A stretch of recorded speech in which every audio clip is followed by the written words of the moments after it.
Martina Navratilova has apologised for language she used about transgender athletes. The tennis champion used the term cheating when discussing whether the athletes should be allowed to compete in women's sport. She says she's been vilified as transphobic since the comment. There's a story about trans rights there, and of course you've just done a documentary about that subject, because you got into a Twitter storm a little while back. Right. We've all done it. We've all done it. Twitter storm. It got very, very hot. Yeah. And then you went out and you met some trans activists and some trans sports people. And I just wondered whether you had changed your mind in any way, or you thought, Martina, I got it wrong? I did not. There's a surprise. I think for me, no, I mean, it opened my mind, I think, to the plight of transgender and how difficult it is for them, because I did not know enough about that.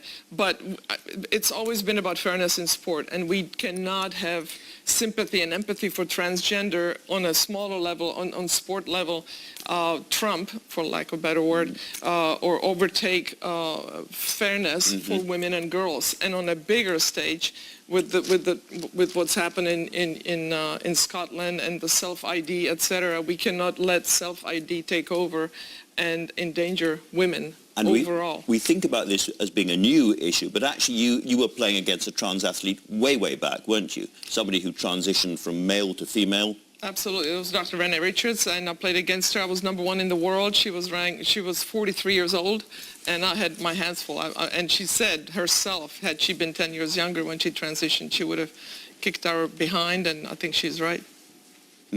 Helen, I don't know what you make of all of this, but the story here is really interesting because it's about a surge in girls in particular switching gender.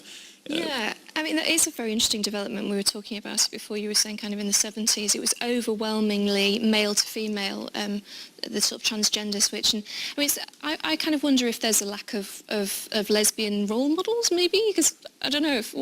What do you think for kind of young girls? Almost a lesbian role model. Yeah, I know. Sorry, that was a bit. No, now it's. Do you know what I mean? That so say if you're a young, a young maybe tomboyish girl, and you think, well, who are my role models? There's Kim Kardashian. That's the sort of overwhelming thing in the media, and then. I think in post-puberty it's more even, but now pre-puberty or the younger ones, it seems to be girls are switching gender more than boys, and I wonder how much of it has to do with them just being tomboys and being. Maybe being lesbians and they just don't know it yet, but this is what they feel, that they would rather be boys. I don't know. Do you remember that period in your life very clearly? I was a tomboy. Look, I had short hair. I hated skirts always, and so many times I said, no, this is the ladies' room. You need to go to the boys' room, but I'm a girl.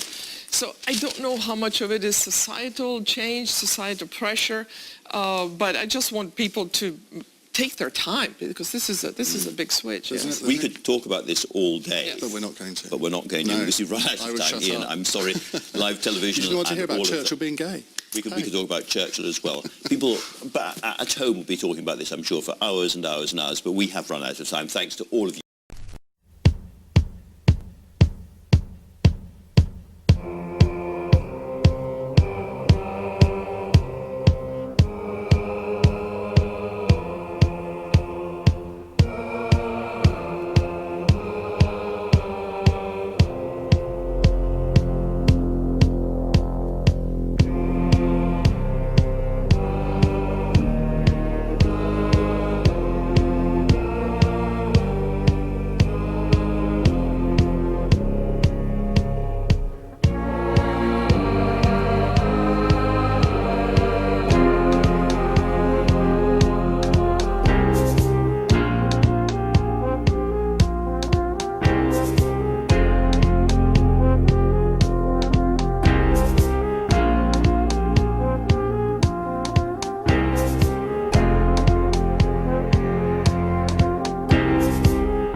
it is to stand.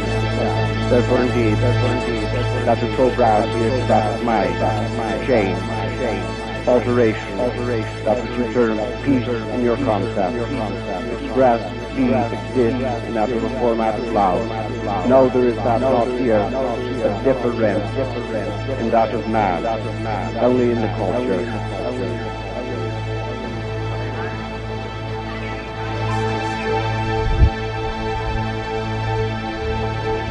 Are there people living on other planets right now, or other galaxies? Affirmative. Could you tell us which one? All. We're at the Super Soldier Summit, second Super Soldier Summit, and I'm very pleased to meet you. I'm pleased to meet you too. And you've got a lot of talent. Thank you. And you've met many things. You're very spiritually. Yes, I'm very, very spiritual. That's my everyday life.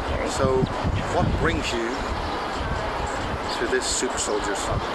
A lot of things that happened to me since I was young, and a lot of things I'm aware of involving the government and how everything is made to look like everything's normal, but it's not. There's a lot of underlying things going on that is not normal, and the public isn't aware of it, and they're asleep to these things.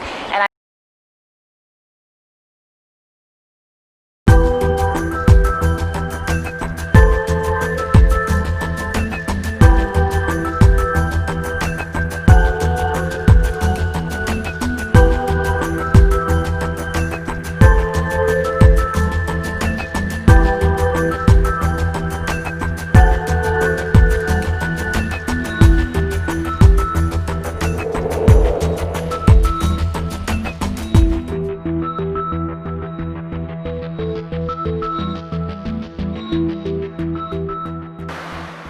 Basis 37 welcomes Max Spears with his fiancée Sarah Adams on English soil in Canterbury.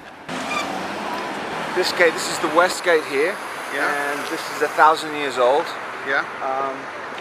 And so Canterbury itself is 1,300 years old. The Archbishop of